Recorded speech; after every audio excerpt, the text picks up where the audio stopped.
Hello, my lovelies, and Happy New Year. I hope you're all doing well. I try not to make super hyper-specific New Year's resolutions. I always end up feeling bad if I don't stick to them, and big, sweeping changes are hard. Instead, this year I wanted to make smaller, gentler changes, doing things I already love or that are good for me, but approaching them in a way that feels fresh again. Something that reinvigorates my relationship with my work and stops it going stale. So, for 2026, I decided it's a year for finishing old and abandoned sketches. Life gets in the way, you lose momentum, you forget why you liked something in the first place. It happens. But I realised I have so many half-finished concepts that I genuinely loved and would still like to see exist somewhere in the world.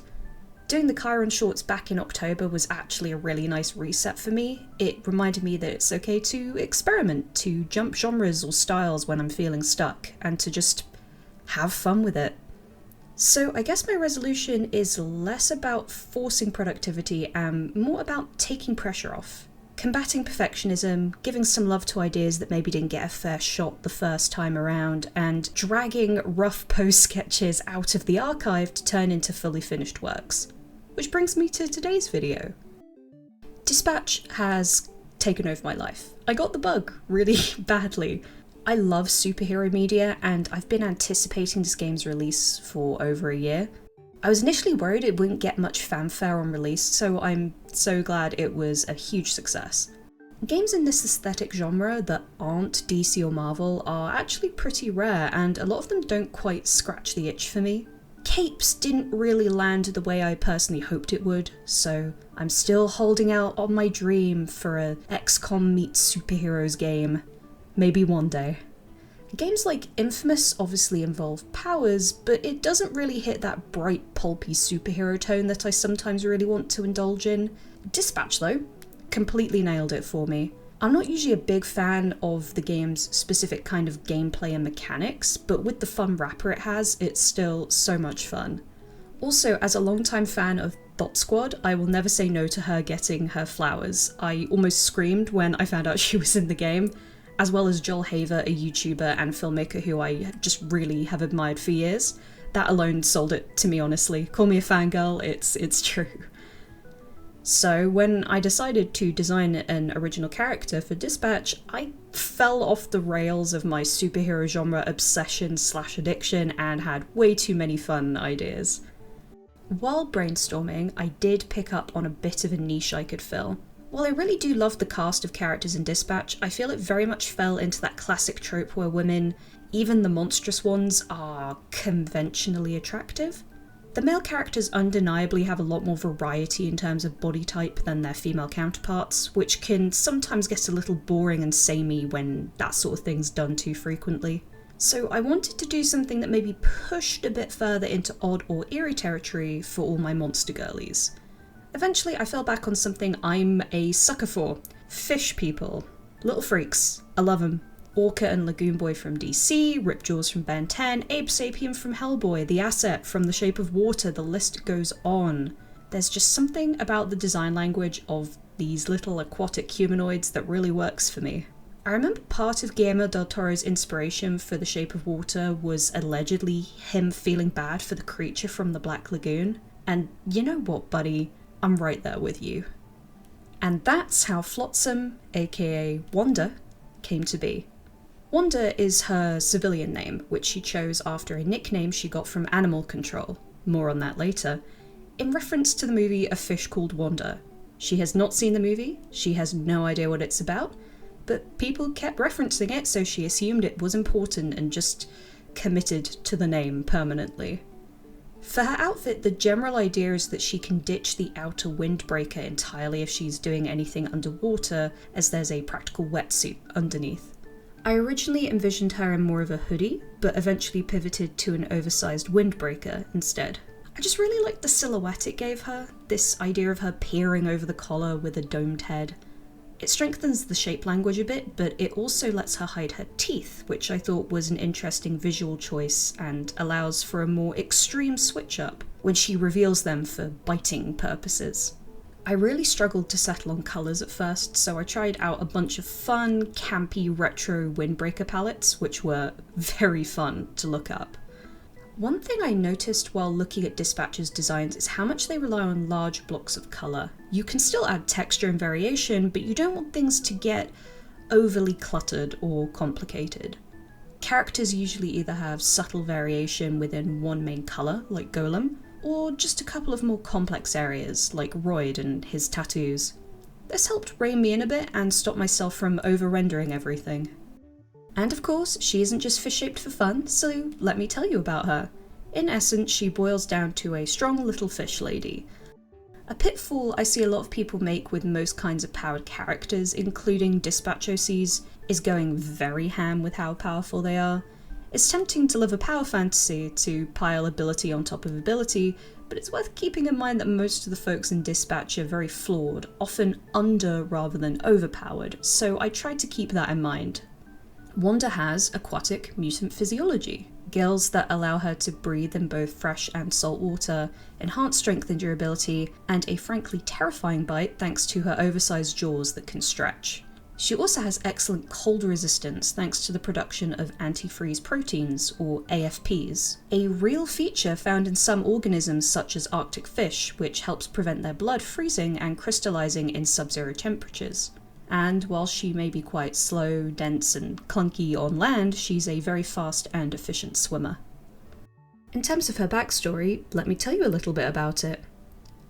Flotsam's brain gradually came online, for want of a better term, as a lab experiment. After an indeterminate amount of time in subpar tank conditions, she was put up as part of an illegal mutant and exotic animal auction. Luckily for her, there was a police raid. She broke out in the chaos and escaped by scuttling off into the waterways like the little sewer goblin she is. Wanda lived feral for about a year and a half, hiding in abandoned and not so abandoned places near the docks. Territorial, animalistic, and with little moral compass. One too many public sightings, reports of stolen items and missing pets, and attacks eventually led to her being caught by animal control. After processing, realising she was sentient and in theory capable of improvement, part of Wanda's rehabilitation and reintegration into society is being part of the Phoenix program. She has no memory of who or what she mutated from.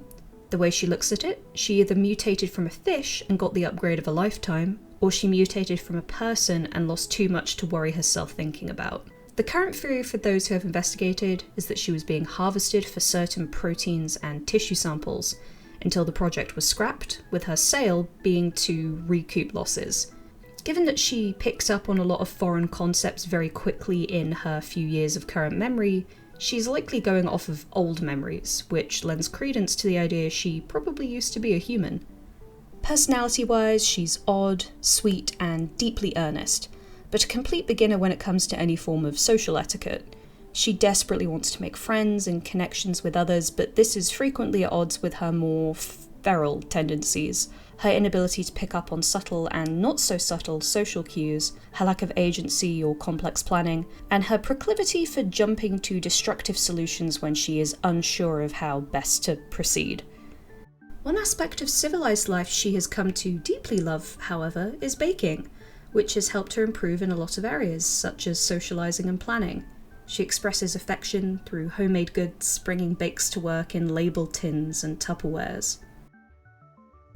And this is when I was fully possessed by my love for little freaks, and I ascended.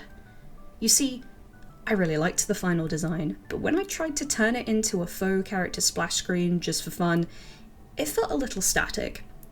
So I started experimenting with more dynamic poses to give her some movement and personality, and then I kind of went off the rails a little bit. As mentioned in her backstory, Wanda wasn't initially arrested, she was caught by animal control. So while she probably does have a mugshot somewhere, I thought night cam footage would just be funnier. I used references of deer and foxes in people's back gardens. Then I started thinking maybe about team synergy. While Waterboy feels like an obvious choice, fishes living in water and all that, it felt maybe too obvious. While the comedy combo of a skinny, tall, anxious person and a tiny, no self-preservation tough guy is a classic, it felt maybe a bit too surface level. I could also see her working well with Punch Up, maybe a two little dynamos type of deal. That or maybe Sonar. You know, scary creatures sticking together and going beast mode on some bad guys. And finally, for anyone curious, I did do a little doodle about her crimes. They are voluntary manslaughter, or second-degree murder, depending on who you ask, felony animal cruelty, aggravated assault, criminal trespass, and larceny. I learned a lot making that list, mostly because I'm from the UK and had to Google a bunch of US laws to make it vaguely accurate, including what the actual crime would be if you ate a bunch of people's pets. So, educational and fun, and I forgot to do it in incognito mode, so the police are almost certainly coming to my door any day now. The sacrifices we make for character designs.